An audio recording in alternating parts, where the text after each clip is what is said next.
orúkọ Jésù. Ọlọ́run ayérayé a gbé ọ̀gá lónìí, gba ọpẹ́ wa. A dúpẹ́ fún títóbi rẹ, a dúpẹ́ fún àánú rẹ, a dúpẹ́ fún oore ọ̀fẹ́ tí a rí gbà lónìí, tí ẹ fi mú wa rí ìmọ́lẹ̀ ọjọ́ òní láyọ̀ àtàlàáfíà. Olúwa gbé ọ̀gá, gba ọpẹ́ wa. Amen. A yìn ọ́ lógo lónìí fún ohun tẹ́ ó ṣe láàrin Lord, wa. we thank you for what you are going to do A today. dúpẹ́ fún ìtẹ́ ṣe ní ọ̀sẹ̀ tó kọjá. We thank you for what you did A last yìn ọ́ week. lógo fún àwọn ọkàn tẹ́ ẹ bá pàdé. We thank you for the soul you A met dúpẹ́ nítorí pé with. ó tún bá wa pàdé We thank you lónìí. because you are going to meet with us today. A yìn ọ́ lógo nítorí pé ó náwó agbára yín jáde We lónìí. thank you for you shall send A forth your hand of dúpẹ́ fún power. gbogbo ọkàn tí ó rí ìbápàdé gbà And for lónìí. every soul that shall meet encounter Ọlọ́run á today. gbé ọ̀gá, gba ọpẹ́ wa. Lord, accept our thanks. A fohùn gbogbo lé ọ lọ́wọ́ lónìí. We commit everything to your Olúwa care. gba gbogbo ògo. Lord, take control. Ọlọ́run máa jọba lọ. Amen. Nínú gbogbo ọkàn máa jọba lọ. Amen. Nínú gbogbo ọkàn máa gba gbogbo ògo. Take control in every soul. Ọ̀rọ̀ rẹ tí yóò jáde lónìí, Olúwa jẹ́ kó ṣiṣẹ́ àmì àti Let iṣẹ́ your ìyanu. word do wonders and signs today. Jẹ́ kó bá gbogbo ọkàn pàdé. Let your word meet with our souls. Àti àwa àti àwọn tí ó gbọ́ wa lónìí. Both the hearer and the listener and the sayer today. Jẹ́ kí ayé wa kó wúlò fún ògo Let rẹ. our life be unto your glory. Ògo ni fún orúkọ rẹ. Glory be to your Ní name. orúkọ Jésù Kristi Olúwa wa. For in Jesus Christ's name we have prayed. Amen.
Bye.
lé Jésù nínú ìgbé ayé.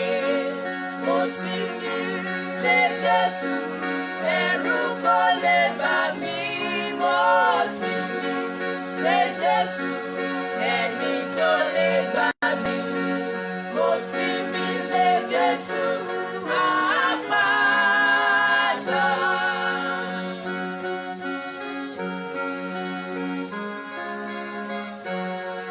Mo sinmi ní ọ̀rẹ́ àti olùgbàlà mi. Ó dáàbò bò mí, ó sì lè bànújẹ́ mi lọ. Ìgbàgbọ́ mi wò pé níbi tí ìrànwọ́ mi wà. Orí bí ìsinmi tó pèsè fún mi. Ó sinmi lé Jésù nínú ìgbé ayé. Ó sinmi lé Jésù, ẹ̀rù kò lè bà mí. Mo sinmi lé Jésù, ẹni tó lè gbà mí. Mo sinmi lé Jésù, àpáta.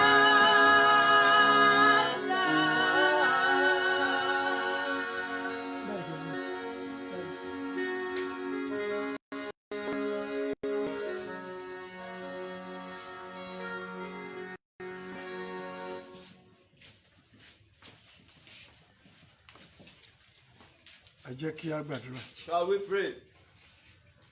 A dúpẹ́ lọ́wọ́ yín Olúwa Oh Lord, we thank you torí tí ẹ dára sí wa, for you are good unto us, torí tí àánú yín dúró láéláé. and your mercy endureth forevermore. Olóore ọ̀fẹ́ jùlọ, You are most gracious one, àpáta ayérayé. and you are rock of ages. Ẹ ṣé o, We thank you, O tí ẹ Lord, dá wa sí dòní for keeping us till today, pẹ̀lú gbogbo àkọlùkọgbà, despite all the turmoil, pẹ̀lú onírúurú tó ń lọ káàkiri. despite all the happenings here and there. Yet, Ẹ wà pẹ̀lú wa. you have been with us. Ẹ gba ọpẹ́ wa. Accept our thanks. A dúpẹ́ láti bí Sunday mélòó kan sẹ́yìn Oh Lord, we thank you for the past few tí Sundays, ẹ ràn wá lọ́wọ́ which you have been helping us láti jáde sí àwọn ènìyàn wa and to reach out to your people lórí afẹ́fẹ́ through internet. tí ẹ sì ń ṣe ìbápàdé And we thank you that you have been doing gẹ́gẹ́ bí encounter ẹ ti fẹ́. as you desire. Àbẹ̀ gba ọpẹ́ wa. Accept our thanks. Ǹjẹ́ a tún wá síwájú yín lónìí? Oh Lord, we have come to your presence A fẹ́ today. kí ẹ ṣílẹ̀kùn ọ̀rọ̀ yín. We ask that you open the door for your Kí ẹ bá word wa pàdé and meet with us àti gbogbo ọkàn and every soul tó ń wò wá tó ń gbọ́ wá. hearing and listening to us. Bàbá ẹ ṣe ìbápàdé Let there be a counter, O Lord. kí ògo jẹ́ ti. Let glory be unto Ẹ you. ṣeun bàbá. Thank you, O Lord. Ní orúkọ Jésù Kristì Olúwa wa. For in Jesus Christ's name we have prayed. A dúpẹ́ Amen. lọ́wọ́ Ọlọ́run Oh, we thank God bí ó ti ràn wá lọ́wọ́ láti sàlẹ̀ láti bẹ̀rẹ̀. as He has been helping us from the onset. Tí a bẹ̀rẹ̀ sí sọ̀rọ̀ nípa ìbápàdé àtòkèwá. We have been talking about divine encounter. Ní ìjẹjọ Last week, a sọ ìyàtọ̀ tó wà láàrin látòkèwá we tried to look at the difference between the divine àti tí ó ṣeé ṣe ká kójọpọ̀ látòfurufú wá. and the supernatural. Tí àwọn èèyàn ń pè ní pé ó lágbára ju ènìyàn lọ. And people refer to the supernatural also as something that is powerful than the natural. Ṣùgbọ́n lónìí But today, a fẹ́ wo ìtumọ̀ ìbápàdé gangan. we want to look at the meaning of encounter. Ibo ló ti bẹ̀rẹ̀? Where did it start? Irú ìbápàdé mélòó ló wà? And how many types of and what is the result of each encounter? Akọ́kọ́ fẹ́ wò Let's see first, kí ni ìtumọ̀ ìbápàdé. what is the meaning of encounter? Ó dúró gẹ́gẹ́ bí pípàdé ènìyàn kan It means someone tàbí ohun kan láìròtẹ́lẹ̀ or something unexpectedly or accidentally láti forí gbárí in order to collide pẹ̀lú ẹnìkan with someone, tàbí ohun kan ní ìfojúkojú position someone face to face or something face to face, láti wọnú ohun kan to enter into something gẹ́gẹ́ bí ìfipáṣe as something you enter by force tàbí bí ìjàkadì or as a fight pẹ̀lú ọ̀tá. with the enemy. Ó ṣeé ṣe It could also mean ó jẹ́ ìpàdé tí ènìyàn ò ṣètò fún a meeting that you did not prepare for.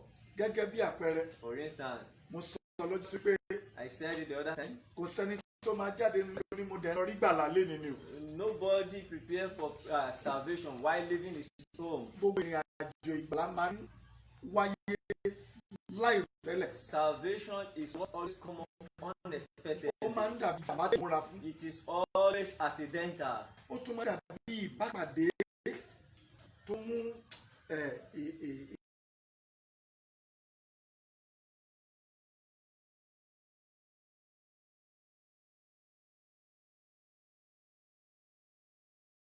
ẹ wá jẹ́ ká wo irú ìbápàdé mélòó ló wà. How many types of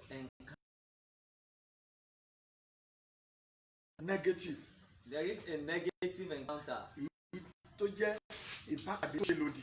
a negative encounter, A sì ní ìbápàdé tí ṣe ní ní rere. and we have a positive encounter. A ní ìbápàdé tó ń wá lọ́dọ̀ ẹ̀tàn. There is an encounter that comes with deception, A sì ní èyí tó máa ń wá pẹ̀lú ìforígbárí. and there is another one that comes as a collision. Ẹ jẹ́ ká kọ́kọ́ wo ibo ni ìbápàdé ti bẹ̀rẹ̀. Let us first look at the origin of encounter. Tó àtòkèwá àti àtìlẹ̀wá tó papọ̀. An encounter between the divine and the one on from earth, Tá a lè pè ní natural which we can call the natural. and divine. An encounter between the divine and the natural. Divine and natural. Àkọ́kọ́ fẹ́ wo ibi tí Ọlọ́run ti bẹ̀rẹ̀ iṣẹ́ rẹ̀. Let us see where God started this. Nínú ìṣẹ̀dá, During creation, ó sọ̀rọ̀ kan ní Genesis 1:26. it says something in the book of Genesis chapter 1 verse 26. Ọlọ́run sì dá ènìyàn ní àwòrán wa Jẹ́ kí a dá ènìyàn ní àwòrán wa gẹ́gẹ́ bí ìrí wa gẹ́gẹ́ bí ìrí wa. kí wọn kí ó sì jọba lórí ẹja òkun Ó wá sọ ohun tóun fẹ́ fi ènìyàn ṣe, ipò tóun fẹ́ fi ènìyàn sí. God said, let us make man in our image and after our likeness, and let them have dominion over the fish of the sea, àti lórí ẹyẹ ojú ọ̀run àti lórí ẹranko àti lórí gbogbo ilẹ̀ àti lórí ohun gbogbo tí ń rákò lórí ilẹ̀. That's it. Ọlọ́run ní ètò yẹn God have this plan lẹ́yìn tí ìbápàdé tó mú ayé tó fi ṣètò ayé padà. after God has renewed the earth, recreated the earth. Tó parí tán, After that finished, ó wá wò pé God àwọn thought kan gbọ́dọ̀ wà tí wọ́n máa ṣe àkóso ayé yìí. that there must be some that will be taking care, that will be in terms of dominion over the earth. A fẹ́ ṣẹ̀dá wọn. We want to Àmì láti wá sínú ayé.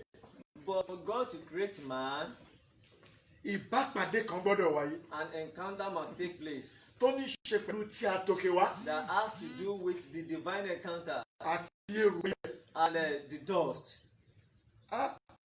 Ìbápàdé àkọ́kọ́ The first encounter ló ṣiṣẹ́ ìṣẹ̀dá ìran ènìyàn was what produced human being. tí Ọlọ́run ọ̀run God of eternity, nínú ọ̀run lọ́hùn God in heaven, tó ṣiṣẹ́ ìbápàdé He did the work of encounter. pẹ̀lú erùpẹ̀. Joy, Òun ló mú kí ìwà àti èmi wà láàyè. and that is what gave birth to human beings. Tí a bá wo Genesis When you look at the book of orí Genesis, kejì chapter 2, ẹsẹ̀ keje. verse 7, Olúwa Ọlọ́run sì fi erùpẹ̀ ilẹ̀ mọ́ ènìyàn ó sì mí èémí ìyè sí ihò imú rẹ̀ ènìyàn sì di alààyè ọkàn. and the Lord God formed man of the dust of the ground, and breathed into his nostrils the breath of life, and man became a living soul. Ògo ni fún Ọlọ́run lókè Glory ọ̀run. be to God in the highest. Eléyìí jẹ́ ìbápàdé àkọ́kọ́. This is the first kind of Ó encounter, jẹ́ ìbẹ̀rẹ̀ pẹ̀pẹ̀ ìbápàdé and the beginning of encounter, tó mú ìṣẹ̀dá dání. which brought about the creation. Tá a lè pè ní creative encounter. A lè pè ní ìṣẹ̀dá ìbápàdé tí ó ní ìṣẹ̀dá nínú. Èyí tí ó mú kí Ọlọ́run ṣe ìbápàdé pẹ̀lú erùpẹ̀ ilẹ̀. God had an encounter with the soil, Ṣùgbọ́n kò kàn ṣe ìbápàdé pẹ̀lú erùpẹ̀ but ilẹ̀. not just ordinary encounter with the Ó soil. mú nǹkan kan jáde níbẹ̀. If something was formed out of the Ó soil, mú ohun alààyè jáde. a living creature was formed Nínú out of the erùpẹ̀ lásán. soil, out of ordinary soil. Ó mú odidi ọba jáde. He brought out a whole king. ó mú olùṣọ́ kan jáde. He brought out someone that would be a keeper Ó or a mú shepherd. olórí kan jáde. A leader was brought out of the Ó mú storm. alágbára kan jáde. He brought out a powerful one Gẹ́gẹ́ from bó the ti dust. sọ wípé ẹ jẹ́ ká dá ènìyàn As he has said earlier that let us create ní man àwòrán wa. in our image. So, ó mú àwòrán ara rẹ̀ jáde He brought out his own image láti inú erùpẹ̀ from the dust láti fi ṣàkóso ayé. and to govern the head. Ìbápàdé tó lágbára. It's a very mighty Ìbápàdé encounter. ńlá ni. It was a significant and a mighty encounter. Ìbápàdé tó yọrí sí rere An encounter which produced good results fún ìdílé ayé ni.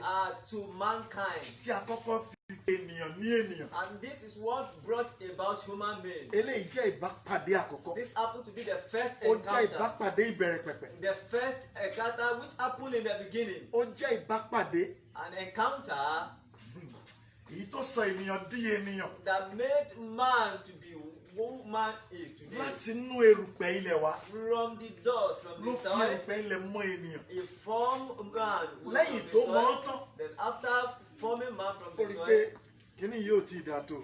God observed that it is not good enough. Ènìyàn ló wà lọ́kàn mi láti mú jáde. God have it in the mind to produce human being. Ó sì níṣẹ́ tí mo fẹ́ gbélé e lọ́wọ́. And he want to give man an assignment. Ṣùgbọ́n kò lè wà bọ́rọ̀ gidi bí amọ̀ lásán ní ẹ̀. For this dust cannot just do that way. Kó sì lè ṣe ohun tí mo fẹ́ kó ṣe. It can't function the way I want with Ó this. wá in this ṣiṣẹ́ situation. ìmísí And God now to breathe, tí a lè pè ní ìpele mìíràn which is nípa ìbápàdé. another level of encounter. Ó ní ó sì mí èémí ìyè And sí ìbò God imú rẹ̀. breathed the breath of life into his nostrils. Ènìyàn sì di alààyè ọkàn. And man became a living soul. Lónìí máa gbọ́ mi. Today listen to me. Èémí tó wà nínú rẹ̀, The breath in you, ìwàláàyè rẹ̀, your being alive, gbogbo ohun tó jẹ́ lẹ́nìí. and your entirety today. Ìbápàdé agbára kan ni. It is a powerful encounter that Láti produces òkè wá, from on earth láti ọ̀dọ̀ Ọlọ́run wá. from God. Tó ti mọ̀ ọ́ ṣáájú dídá rẹ̀. He has even known you before your creation. Tó mọ ohun tó fẹ́ ṣe láyé. He had in mind what you will be in this world. Ṣùgbọ́n ìrìn ènìyàn yà sí ibi ìbápàdé òdì. But mankind derailed to the negative encounter. Nítorí pé ìran ènìyàn ní ìbápàdé mìíràn. Because man had another encounter. Ṣùgbọ́n ohun àkọ́kọ́ tí mo fẹ́ kó mọ̀ lónìí. But the first thing I want you to know today Pé ìbápàdé kan ló sọ ọ́ di ènìyàn. is it is one encounter that made you to be human being. Ó lè sọ pé wẹ́ èmi kọ́ ni wọ́n mọ̀ ń jọ yẹn You náà. may say, well, I was not the person that was formed from the soil that day. Ìyá mi ló bí mi. My mother gave birth to me. Ṣùgbọ́n tó bá wo Jeremáyà But if you check the book of Jeremiah, orí kìíní chapter 1, ẹsẹ̀ kẹrin verse 4 àti ìkarùn. and verse 5, Kí ló wí? then the word of the Lord came unto me, That's saying, it. Before I formed thee in the belly, I knew thee. And before thou camest forth out of the womb, I sanctified thee. And I ordained thee a prophet unto the nations. That's it. Yorùbá ò sí mbẹ̀. Nígbà náà ni ọ̀rọ̀ Olúwa tọ̀ mí wá Tọ̀ mí wá pé kí èmi kí ó tó dá ọ ní kí inú, èmi kí ó tó dá ọ ní èmi ti inú. mọ̀ ọ́. So ìbápàdé kan ló jẹ́ kó di ẹ̀dá láti inú wá. It was an encounter that made you to be a creature right from your mother's womb. Kí ìbápàdé yẹn sì tó wáyé. And before that encounter came up, Ọlọ́run ní òun ti mọ̀ ọ́. God said he has known you. Kí o sì tó ti inú jáde wá. And before you came out of your mother's Mo womb, ti yà ọ́ sọ́tọ̀. he has separated Mo you. yà ọ́ sí mímọ́. He has sanctified you. Ó sì nídìí tó fi yà ọ́ sọ́tọ̀. He has a reason why he has separated Now, you. ọmọ wo la bí sáyé tí ò sí ìbápàdé àwọn méjì kan? Who is that child that is giving birth into this world without the intercourse between man and woman? Ìbápàdé ọkùnrin àti obìnrin. An intercourse between man and a woman Ó mú ọmọ kan jáde. will produce a child. Ṣùgbọ́n tí Ọlọ́run ò bá fi àṣẹ sí, But if God does not consent to that making, àṣedànù ni. it will be of waste. Àṣedànù ni. It will be of waste. Ṣùgbọ́n ìyá àjẹ́ ẹ̀gbẹ́ gọ́tà Even if it is jẹ́nu ọjà. even if it's in the marketplace, Ìbá àjẹ́ bí àṣeyẹ ọ ayẹyẹ. even if it's during a party, Ibikíbi tí ìbápàdé ọkùnrin àti obìnrin bá ti wáyé. anywhere man and a woman had an encounter known as intercourse, Tó bá fi lè di oyún. and immediately the woman Ó conceived, túmọ̀ sí pé Ọlọ́run ní nǹkan kan ṣe. it means God has something to do nínú ayé ọmọ yẹn. in the life of the child that will be born, àfi tí ayé rẹ̀ bá tọwọ́ àwọn òbí rẹ̀ bàjẹ́ wá. except if the parents destroy that plan. ọ̀pọ̀lọpọ̀ irú oyún bẹ́ẹ̀ lọ́pọ̀lọpọ̀ sì ti ṣẹ́ dànù. And many people have terminated such pregnancy nítorí àwọn kan rò péré lásán ni wọ́n ṣe. because they thought they just had fun that day. ẹlòmíràn ti ṣẹ́ ọmọ tó lè sọ́dọ̀ lóríire ó ti ṣẹ́yún rẹ̀ dànù. Many have even aborted the pregnancy of a child that will make them glorious in life. pé èmi pẹ̀lú rẹ̀ wà láyé The lónìí. fact that you and I, we are alive today, ìbápàdé kan wáyé níbì kan. an encounter came up somewhere. An encounter between God and man. ìbápàdé ènìyàn àti ènìyàn. An encounter between a man. bóyá a ṣètò fún bóyá a ò ṣètò fún. Whether you prepare, you plan for it or ṣùgbọ́n not. Ọlọ́run ní kí nǹkan kan jáde ńbẹ̀. But God has consented to you that it must tó produce wá di something, ènìyàn kan tá a lè fi júwe rẹ̀ lónìí. which now become human being, tá a lè fi known as júwe mi lónìí. you, known as me today. ìbápàdé. It is an encounter. ìbápàdé. That's an encounter. ṣùgbọ́n lẹ́yìn ìbápàdé But after the encounter, tó mú ènìyàn jáde. which produced human being, ìbápàdé kan tó wáyé. another encounter came up tá a again, lè pè ní ìbápàdé tó lòdì which is actually a negative encounter sí ìran ènìyàn to human being. tí Ọlọ́run dá Created nínú Genesis orí kẹta in the book of Genesis chapter 3 ẹsẹ̀ kínní. from verse 1. ejò ṣàṣàlárè kejì ẹranko ìgbẹ́.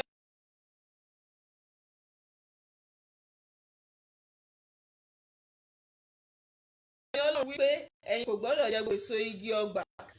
Obìnrin náà sì wí fún ejò náà pé àwa á máa jẹ nínú èso igi ọgbà, ṣùgbọ́n nínú èso igi nì tí ó wà láàrin ọgbà Ọlọ́run wí pé ẹ̀yin kò gbọ́dọ̀ jẹ nínú rẹ̀. Bẹ́ẹ̀ ni ẹ̀yin kò gbọ́dọ̀ fọwọ́ kàn án kí ẹ̀yin kí ó má bàa kú. Ejò náà sì wí fún obìnrin náà pé ẹ̀yin kì yóò fi ikú kíkú kan, nítorí Ọlọ́run mọ̀ pé ní ọjọ́ tí ẹ̀yin bá jẹ nínú rẹ̀, nígbà náà ni ojú yín yóò là, ẹ̀yin yóò sì dàbí Ọlọ́run, ẹ ó máa mọ rere àti búburú. tó bá sẹ́wọ̀n. Nígbà tí obìnrin náà sì rí i pé igi náà dára ní jíjẹ àti pé ó sì dára tí ń fẹ́ múni gbọ́n, ó mú nínú èso rẹ̀, ó sì jẹ, ó sì fi fún ọkọ rẹ̀ pẹ̀lú rẹ̀, òun sì jẹ ẹ́. Ojú àwọn méjèèjì sì là, wọ́n sì mọ̀ pé wọ́n wà ní ìhòòhò, wọ́n sì gán ewé ọ̀pọ̀tọ́ pọ̀, wọ́n sì dá bàtẹ́ fún ara wọn. Then beast of the field, which the Lord God had made. And he said unto the woman, Yea, had God said, Ye shall not eat of every tree of the garden. And the woman said unto the serpent, We may eat of the fruit of the tree of the garden, but of the garden God has said, Ye shall not eat of it, neither shall ye touch it, lest ye die. And the serpent said unto the woman, Ye shall not surely die, for God doth know that in the day ye eat thereof, then your eyes shall be opened, and ye shall be as gods, knowing good and evil. And when the woman saw that the tree was good for food, and that it was pleasant for the eyes, and a tree to be desired to make one wise, she took of the fruit thereof, and did eat, and gave also unto her husband with her.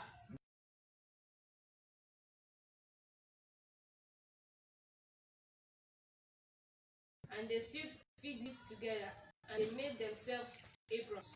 ìbápàdé kan rè. That was another encounter.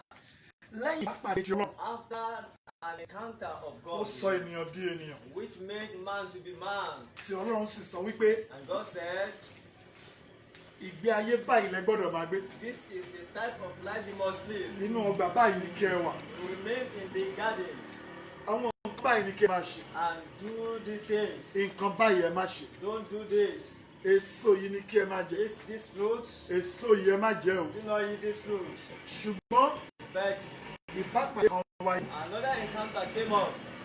ẹni tí ìran ènìyàn ò mọ̀ rí. Someone that man did not know ó ṣe ìbẹ̀wò visited sí ìran ènìyàn. human being nínú ọgbà in the garden. olúwa wà mẹ́. The heads of animal there, àtàwọn àtẹnìyàn wọn kì í yọ̀tá ara wọn. they were never enemies. àwòrán ìdùnnú in the form of serpent, ó di human being, fún ìbápàdé kan for an encounter, láì mọ̀ pé ìbápàdé tó lòdì. without knowing that it was a wrong encounter. Now Ní báyìí, irú ènìyàn kò mọ̀ wípé ẹ̀mí mìíràn ti wà nínú ejò yẹn man did not know that another spirit was inside the snake láti wá ṣiṣẹ́ ìbápàdé tó lòdì pẹ̀lú. as to in order to do an evil encounter. Ìbéèrè tó béèrè ni pé The question they asked was, nínú ọgbà tẹ́ ẹ wà yìí ẹ̀yin kan wà níbi iṣẹ́ ẹ̀gbẹ́s. you are just in this garden and as if you are useless here. What is good? Ṣé ó bẹ sọ́dọ̀ ọgbà yìí náà lẹ máa ń jẹ àbílẹ̀ kì í jẹ? Do you eat all the fruit in this garden or Ó you fi don't rọ́ eat wá them? bí òtítọ́. He was asking them the Ṣùgbọ́n truth, obìnrin aláìmọ̀kan but the woman that knew nothing, tí ó mọ̀ wípé ìbápàdé tó lòdì ni ọ̀gbẹ́ni yìí bá wà o. who was ignorant of the fact that the serpent has come for a Kò negative múra sílẹ̀ encounter. fún, She didn't prepare for kò it, sì lóye ohun tó fẹ́ ṣẹlẹ̀. and she did not understand Ó what fún would happen lésì. thereafter. She answered. Ó fún lésì. She answered, Rárá o, eat all the fruit àyàfi tó wà ní ọ̀gọ̀ except the one in the midst of the garden. Olúwa Ọlọ́run àtọ̀wá The Lord God, tó báyé wa pàdé tó sọ́ọ́dì rẹ̀. who made with and has stated Ó unto fi the kí woman, yẹn ṣe èèwọ̀. has told us that is a forbidden tree. Ohun tó lè ba ìbápàdé àwa pẹ̀lú rẹ̀ jẹ́. As it is something that can stop an encounter between God and us. Jẹ́ kí n sọ̀rọ̀ díẹ̀. Let me say, talk a bit there. Gbogbo ìbápàdé àtòkè wá Every divine encounter ló ní ohun èèwọ̀ tó lè gé e kúrú. has a forbidden thing that Torí- can shorten the encounter. Ọjọ́ tí ìbápàdé wá ọ̀tọ̀. Because a day that the encounter comes is different, Ìbápàdé a máa ní ìtẹ̀síwájú and there must be a continuation in the encounter. nítorí ọjọ́ àkọ́kọ́ yẹn á dàbí ìgbà tí a wọnú májẹ̀mú That first day will just be a day of initiation. lọ sí ìpele ibi tí ìmúṣẹ májẹ̀mú yìí yóò ti wá. Initiation into a process that will bring about the result. Bẹ́ẹ̀ gẹ́gẹ́ ni Ọlọ́run ṣe And that was what God did. nínú Genesis chapter 2 yẹn. In the book of Genesis chapter Ó 2, mú wọn lọ sínú ọgbà. he took them into the Ó ní ẹ garden. máa ṣọ́ ẹ máa ró. He said, keep it and clean it. Ó wá ní ẹ má sì jẹ nínú igi And he forbade them not to eat from the tree kí ẹ má bàa kú. so that they will not die. Eléyìí jẹ́ èèwọ̀ ìbápàdé àtòkè wá That was the only thing that will stop the divine tí a fi encounter, fún ìran ènìyàn. which was given to mankind. Ìbápàdé àtòfurufú tí èṣù máa ń kójọpọ̀. While the supernatural encounter that devil, Fẹ́ tàn èèyàn jẹ. if it's about to deceive you, Ó máa ń fẹ́ ó máa fẹ́ kéènìyàn jẹ èèwọ̀ tìbátòkè wá. it will deceive you to come against the instruction from above Láti lè ṣubú sọ́wọ́ tirẹ̀. in order to fall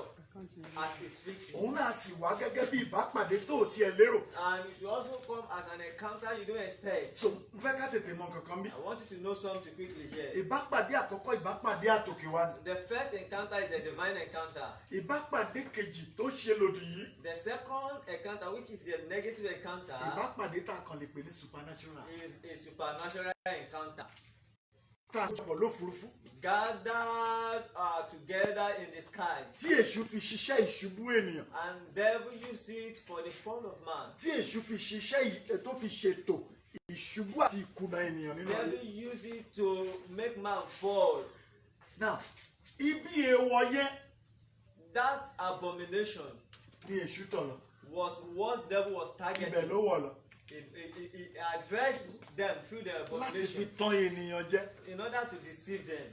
Ènìyàn sì sọ ohun tó wà ń bẹ̀. And a man told him what really happened. Ó wá sọ wípé Then he told them, kò lè tó yẹn it's náà. not that serious. Ṣé ẹ rí bàbá àtòkè wá tó sọ fún yín pé kẹ́ má jẹ yẹn? You see that your father from on high who said you must not eat, Ó fẹ́ fi yín sóko ẹrú ni. he just wanted to put you in Ó bondage. fi yín sínú ìdè ni. He just wanted to put you in bondage. After all, After all, ẹ wà ní ilẹ̀ òmìnira. you are in a land of freedom. Ẹ lè ṣe ohun tó wù yín náà. You can do whatever you Gẹ́gẹ́ like, bí ọ̀pọ̀lọpọ̀ ti ń ṣe lónìí. as many people do today. Tá a wà nínú ayé bíi pé a wà ní ilẹ̀ òmìnira. You are in this world as if you are in a land of freedom. Wípé ohun tó wù mí ni mo lè fi life mi ṣe, èmi ni mo ní And life many mi. people believe that they can use their life the way Jẹ́ they sọ tọrọ want. fún ẹ, ìwọ kọ́ ló ní ìgbé ayé rẹ̀. May I tell you the truth? You are not the owner of your Ẹnìkan life. ló ní ọ́, Someone is in possession ẹnìkan of ló you. dá ọ, Someone created ẹnìkan you. ló rán ọ sáyé. Someone sent you to this Ó world. sì ní ètò fún ayé rẹ̀. And ask the purpose for sending Ìwọ you ló to this bẹ̀rẹ̀ world. sí ṣìnà kúrò nínú ètò rẹ̀. You are the one that has forgotten his plan and purpose. Ló fi wà nínú wàhálà tó wà lónìí. That is why you are in the problem you are Rò ó in. dáadáa,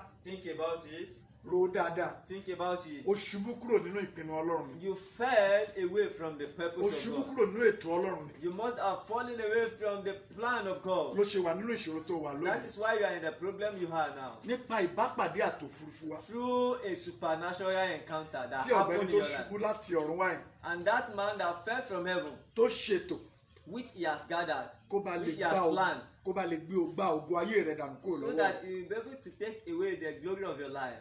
Ohun tó ṣe nínú ọgbà Édẹ́nì gẹ́lẹ́ ni. That's exactly what happened in the Garden of Eden. Ìran ènìyàn sì ṣubú sí lọ́wọ́. And man fell into his end. Ní kété tí wọ́n jẹun tí wọ́n ní kí wọ́n má jẹ. Immediately they ate the forbidden Wọ́n wá fruit di ẹni ìhòhò. and they became naked. Wọ́n dẹni tó ń sá káàkiri. They were running all Wọ́n helter-skelter. dẹni tó bẹ̀rù. They were full of fear. Ọlọ́run tí wọ́n ti ń jó mọ́ tí wọ́n ń yọ̀ mọ́ tẹ́lẹ̀. God, whom they were been rejoicing with before. Wọ́n dẹni tó gbúrò Ọlọ́run nínú ọgbà tí wọ́n ń sá pamọ́. They became someone who heard God's voice and started hiding themselves. Arákùnrin àti arábìnrin. Brothers and sisters, Nípò wo ni wọ́n wà lónìí? in what situation are you?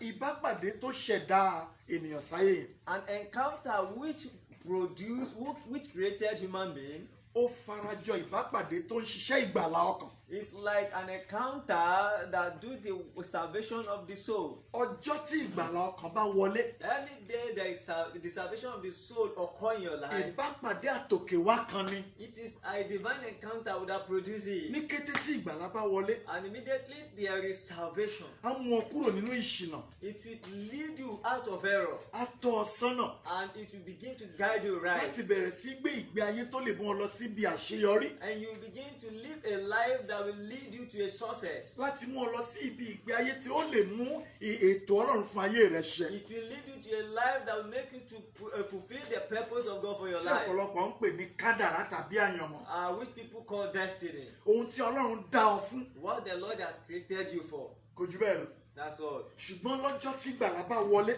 But on the day you are saved, Ní iye rẹ ó ṣí. that's when you will come back to your senses. Ó wàá lè máa tẹ̀lé ìtọ́ni Ọlọ́run. Then you'll be able to follow the instruction and the leading of God. Ìwé Róòmù orí kẹjọ ẹsẹ̀ kẹrìnlá fi sọ. That is why the book of Romans chapter 8 Pé verse iye àwọn 46, tí à ń ṣe àmọ̀nà fún as many as are led láti ọwọ́ ẹ̀mí Ọlọ́run by wá. the Spirit of God, Àwọn ní í ṣe ọmọ Ọlọ́run. they are the children of God. Ó wàá di ẹni tí à ń tọ́ sọ́nà You will become someone who is being led lọ sí ibi ìmúṣẹ kádàrá ológo rẹ̀. into your place of destiny fulfillment. Ṣùgbọ́n iṣẹ́ ìbápàdé àkọ́kọ́ yẹn But the first encounter a máa mú ìgbàlà ọkàn wá. lead to salvation of the soul. Ìbẹ̀rẹ̀ ìrìn àjò ìṣerere nìyẹn. That's the beginning of journey of success. Kì í ṣe ẹ̀sìn. It is not a religion. Kò nílò ẹ̀sìn ò nílò ìbápàdé. A religion does not need any encounter. Sáti ṣe bí wọ́n ti gbé kalẹ̀ fún ẹ. Religion is just doing it the way you Máa are told to tẹ̀lé do òfin rẹ̀ and obey the law. ló bá tán.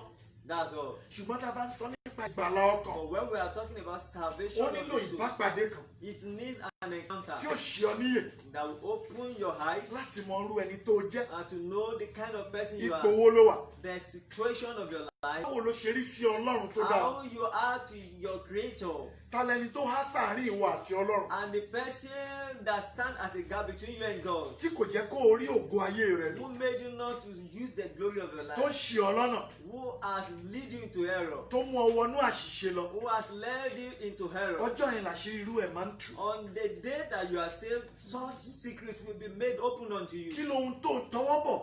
what have you dipped your hands into tó dàbí ẹ̀ṣẹ̀ that is actually a sin, èyí tó mú kí Ọlọ́run sá fún ọ which made God to be far from tó you, fi sọ wípé and that made him to ọwọ́ say, Olúwa kò kúrú tí kì yóò fi gbani the hand of the Lord is not short in that he will not etí save, rẹ̀ kò sí wo tí kì yóò fi gbọ́ neither is ear heavy that he will not hear. ṣùgbọ́n ìṣedéédéé wa ló mú jìnnà sí wa But your iniquity has made him far from gẹ́gẹ́ bó you. ti sọ ní Isaiah 59 That is what he said in the book of Isaiah chapter lọ́jọ́ 55. yẹn iye rẹ̀ ó ṣí láti mọ àìṣedéédéé rẹ̀ On that day, you will become conscious of your iniquity. ẹ̀mí mọ́ yóò wá bẹ̀rẹ̀ sí darí rẹ̀ bó o ṣe lè tún ọ̀nà ara rẹ̀ ṣe And the Holy Spirit will begin to guide you on how you can amend your ways. ìyẹn ló túmọ̀ sí ìrírí ìgbàlà That is what is actually an experience of lọ́jọ́ yẹn salvation. ọjọ́ yẹn dàbí ọjọ́ tó padà sọ́dọ̀ ẹlẹ́dàá rẹ̀ That day will be a day that you go back to your Creator. ọjọ́ yẹn jẹ́ ọjọ́ tá a ṣẹ̀dá ohun tuntun nínú ayé rẹ̀ That day will be a day that a new thing is created in you. ọjọ́ yẹn dàbí ọjọ́ tá a tún ọ dá It is a day that you are being recreated tá a bí ọ nípa tẹ̀mí and you are rebirthed in the Spirit. la fi ń sọ̀rọ̀ nípa àtúnbí That is what we call being born tí again. ọ̀pọ̀lọpọ̀ kì í fẹ́ gbọ́ The issue that many people don't want to hear today. ẹ̀yin oní-born again yìí pàápàá They will say, you this born ọ̀rọ̀ again, yín ò yé èèyàn jàre we don't understand you. ẹ hùwà ara ayé You don't behave like you bí people kò in ṣe the tara world, ọ̀run and you are behaving like people in bó heaven. ṣe ń rí exactly nìyẹn. That is how it will be. ṣùgbọ́n àkóbá tó wọnú ayé tó sì wọnú ìjọ lónìí But the error and the problem that enter into the world and even to the church today ni pé àwọn kan ṣe àbápàdé tó lòdì is that some had a negative encounter a sì bí wọn lòdì and they were rebirthed into evil. tí a lè ti rí àwọn tá a lè pè ní born against Well, we can call them born against. ibi tá a ti rí ìwà born against yìí The source of this born against character, wípé a ti bí ọ lòdì sí Ọlọ́run rẹ the source of this your nature against your creator. ìwà àtúnbí kan ló ṣẹlẹ̀ ní Genesis chapter 3 Something happened in that Genesis chapter 3. iye wọn ṣí Their minds were open lòdì sí bí Ọlọ́run ṣe fi sí against what God has, the way God has created it. àtijọ́ yẹn wọ́n bẹ̀rẹ̀ sí ṣe lòdì sí Ọlọ́run And from that day, they started doing against God. kí ló ṣẹlẹ̀ nínú ayé tiẹ̀ náà What is that has happened in tó your bẹ̀rẹ̀ life sí ṣe lòdì sí Ọlọ́run that made you to start going against God? tí o tẹ̀lé ìfẹ́ Ọlọ́run rẹ mọ́ You no longer follow the will of the Creator nítorí nǹkan ó tún mú ohun tuntun ṣẹlẹ̀ sí ọ because somebody has made something strange, ayé sì mú ọ tako ẹlẹ́dàá rẹ. and that event has actually made you to come against your Creator. ìbápàdé búburú When we are talking about negative a encounter, máa mú ni yọrí sí ìkẹ́dùn níkẹyìn it always ends in sorrow and depression. a máa mú ni kábàámọ̀ ohun tó ṣẹlẹ̀ It ends up in a regret. torí láti ọjọ́ ìran ènìyàn ti wọnú àbámọ̀ lọ Because right from that day, human beings are started living in tó fẹ́ lè máa rò pé regret. ìbádẹ́mọ̀ kí n má jẹ èso yẹn o And they started regretting that I don't know, I wouldn't have eaten that fruit. ìbámọ̀ nbá má gbọ́ ọ̀rọ̀ ọ̀gbẹ́ni yẹn I o wouldn't have listened to that serpent. ọ̀pọ̀lọpọ̀ ló wà ní àbámọ̀ báyìí Many are in regret ó now. kàn bọ́ọ̀rẹ́ kan rìn lọ́jọ́ kan ni o You just kept a company of a friend just for a látijọ́ day. yẹn àbámọ̀ wọnú ayé rẹ And right from that day, you started living in ó bẹ̀rẹ̀ regret. sí wò pé kí ni mo tẹ̀lé ọmọbìnrin yìí fún And you begin to regret that why did I follow this kí ni mo guy? tẹ̀lé ọkùnrin yìí fún Why did I follow this guy? kí ló dé tí mo gbọ́rọ̀ rẹ̀ Why did I listen to him? irú àbámọ̀ bẹ́ẹ̀ ń bá ẹlòmíì dọ́jọ́ ogbó And such regret at times end with some people's life.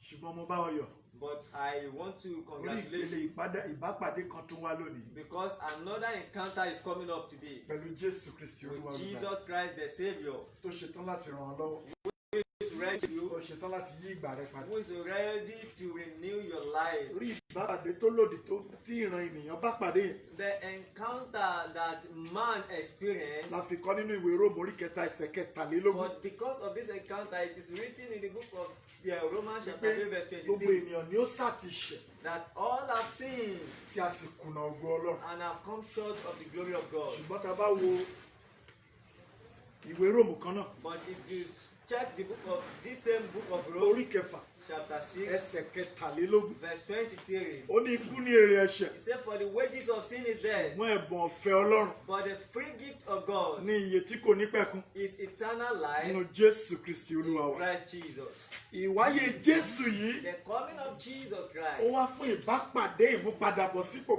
is for another encounter of tí restoration ènìyàn yóò fi padà sọ́dọ̀ ẹlẹ́dàá rẹ̀. that will restore man to his creator. Tí ìjà tó ti bẹ̀rẹ̀ látijọ́ yẹn yóò wá parí. And the battle that commenced in the Garden of Eden will come to an end in your life. Mo pè ọ́ lónìí I call on you pé today tí o bá lè ṣetán that if you can be ready fún ìbápàdé ti Jésù Kristi. for Jesus' encounter, Ìbápàdé ìmúpadàbọ̀sípò. an encounter of Ohun gbogbo restoration, yóò di ọ̀tun. everything will become new. A kọ orúkọ rẹ sínú ìwé yìí. Your name will be written in the book of Ògo life. Ọlọ́run yóò sì padà sínú ayé rẹ̀. The glory of God will come to your life. Ẹ̀mí mọ́ yóò bẹ̀rẹ̀ sí tọ́ ọ sọ́nà. Holy Spirit will begin to guide you. Ó ní ayọ̀ ìgbàlà. You will be filled with the joy of salvation. Ìbànújẹ́ á fò lọ. Sorrow will leave your life. Nígbà yìí ló lè ké pe Ọlọ́run Then you will be able to call on God lórí àwọn nǹkan tí ó rìn ayé rẹ̀. on those evil things in your life, Lórí àwọn nǹkan tí ń pa ọ́ lẹ́kún. on those things that make you cry, Lórí àwọn nǹkan tí ń mú ìbànújẹ́ wá. and those things that make sorrow come. Ọlọ́run á sì dá sí. And the Lord will intervene. Àsìkò ní This is the tí o time. bá ṣetán. If you are ready, Ibikíbi tó kò ti máa gbọ́ mi. anywhere you are hearing me, Jésù náwó àánú síbẹ̀. Jesus sent forth his Ó ti lọ hand. sórí igi àgbélébù. He has gone to the cross. Ó pè ọ́. He's calling you. Ó ní kó fi ọkàn rẹ He fún mi. says, give unto me your heart. Ìbá dára lónìí If it will be good kí o today, wólẹ̀ lẹ́sẹ̀ àgbélébù. if you can come to the feet of the cross, Jẹ́ kójú ẹ̀mí rẹ ṣí. let your inner eyes Wo open. Jésù Kristi lórí igi àgbélébù. Look at Jesus on the cross. Wo níbi tó ti ń jẹ̀rora nítorí tirẹ̀. See how he endured pain. Wo because pẹ̀lú of it. adé ẹ̀gún. See how thorns was put Wo upon pẹ̀lú his head. ìṣọwọ́ àti tẹsẹ̀. Look at the nails at the right and Wo the bó left ti ń hand. jẹ̀rora. See how he was going through anguish, Ó sì ń pè ọ́. and he's calling you. Ọmọ, Say, son, fi ọkàn rẹ fún mi. give unto me your heart. Bẹ́ẹ̀ ló ké rárá. Then he made a Ó loud ní- voice shout. Ó parí. He said, it is finished. Ìbànújẹ́ rẹ tán lónìí nìyẹn o. Your sorrow is ending today. Òṣì rẹ tán lónìí. Your wretchedness is ending today. Ìkẹ́dùn rẹ tán lónìí. And your anguish is ending today. Ẹkún àsunjí àsunsùn rẹ ó tán lónìí. Your weeping day and night is coming to an end today. Ayọ̀ ìgbàlà sì bẹ̀rẹ̀ sí jẹ́ tirẹ̀. The joy of salvation will commence in Tí o your bá life if you can allow Jesus. Àǹfààní ńlá ní lónìí. This is a great privilege today. Àǹfààní ńlá ní lónìí. This is a great opportunity Wólẹ̀ today. níbikíbi tó bá wà Go on your knees anywhere you are kí o yọ̀ǹda ayé rẹ fún Jésù Kristi. and give your life to Jesus Pé now. Olúwa Ọlọ́run mi, Say, Lord, my Savior, Olúwa olùgbàlà mi, Lord, my mo Savior, tọ̀ ọ́ wá lónìí. I come to you Mo today. gbà ọ́ gẹ́gẹ́ bí Olúwa àti olùgbàlà mi. I accept you as my Lord and my Gbogbo Savior. ibi tí mo ti ṣẹ̀, Anything I have tí done mo as ti a sin kùnà ògo rẹ nú ayé and mi. that made me to come short of your Olúwa glory. dáríjì mí. Oh Lord, have mercy on me. Fi ọwọ́ àánú gbá mi mọ́ra lónìí. Embrace me with your mercy. Tún ayé mi ṣe. Renew my life. Tún ayé mi tò. Remold my life. Ṣiṣẹ́ ìbápàdé ọ̀tun nínú ayé Let mi. there be a new encounter in my Kí life. orúkọ rẹ bẹ̀rẹ̀ sí di àyè So lóko. that your name will be glorified in my life. Bẹ́ẹ̀ ni ó sì rí. So shall it be. Nítorí nípa agbára tí ń bẹ nínú ẹ̀jẹ̀ Jésù Kristi. By the power that's in the blood of Àwọn Jesus. gbólóhùn tó sọ jáde yẹn. All these statements you have made Ó ṣe bẹ́ẹ̀ lórúkọ Jésù will Kristi. come to pass in Jesus' name. Orí àánú gbà lónìí. Receive mercy. Jésù Olúwa wa. For in Jesus' name we have Ẹ jẹ́ prayed. kí a gbàdúrà. Let us pray. Olúwa Ọlọ́run àánú. God of mercy, A dúpẹ́ lọ́wọ́ rẹ o. we thank you Torí tí ẹ dára sí wa. for you are good Ẹ to mà us. tún ràn wá lọ́wọ́ lénìí. You have also helped us Kì í today. ṣe mímọ̀ ṣe o. It is not by our Orí doing. ọ̀fẹ́ la rí gbà o. We have received Bá mi grace. gba ọpẹ́ wa. Lord, accept our thanks.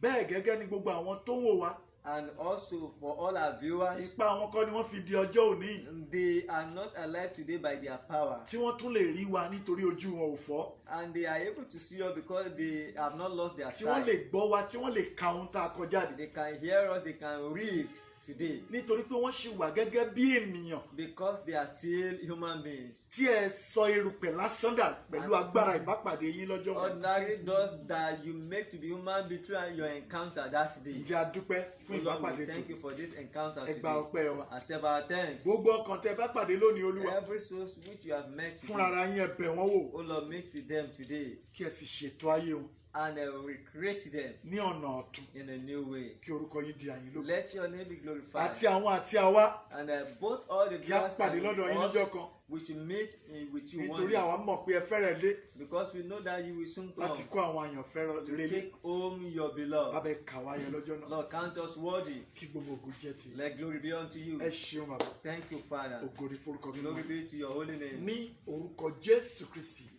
Olúwa àtolùgbàlà wa. For in Jesus Christ's name we have a prayed. dúpẹ́ lọ́wọ́ Ọlọ́run We thank God bí kò tó who has enabled us to do what Ash- has happened a ṣì today. wà nínú ẹ̀kọ́ yẹn We still continue in this nínú teaching, kókó ọ̀rọ̀ yẹn in this same topic, ìbápàdé àtòkè wá divine encounter. ní gbogbo ọjọ́ Sunday On every Sunday agogo 9 by 9 o'clock. níwòye ọjọ́ mẹ́jọ By this time a next ó tún week, máa bá ọ pàdé. you will still meet with us. ìbápàdé Ọlọ́run tó ní lónìí This is the encounter you need kò from ní fi God. ọ́ sílẹ̀ o. You will, and this encounter will not leave ó you. ní ẹ̀rí ìyanu You will have testimony. tó bá sì ti ní ẹ̀rí kan And if you have testimony tó rò pé ó fẹ́ ṣalájọpín pẹ̀lú wa and you think it fits them for you to feed us with it, ọ̀gangan platform tó ti ń wò wá yẹn just on the platform through which we are viewing us, o lè bá wa pàdé ńbẹ̀ you can send us o feedback sì lè bá wa pàdé lórí WhatsApp and you can meet us on WhatsApp lórí nọ́mbà 080 on the number 080 34 34 111 111 826 826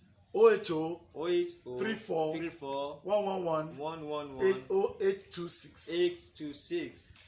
a ó máa fún ọ lésì tó bá jẹ́ ìbéèrè ló mú wa We will reply all your questions by God's grace, Ọlọ́run yóò máa di àwa pẹ̀lú rẹ mú o and God will keep sustaining a ó us, sì jọ pàdé Kristi Jésù níkẹyìn and we shall all meet Jesus ní Christ at the orúkọ end. Jésù Olúwa wa. In Jesus Christ's name we have prayed.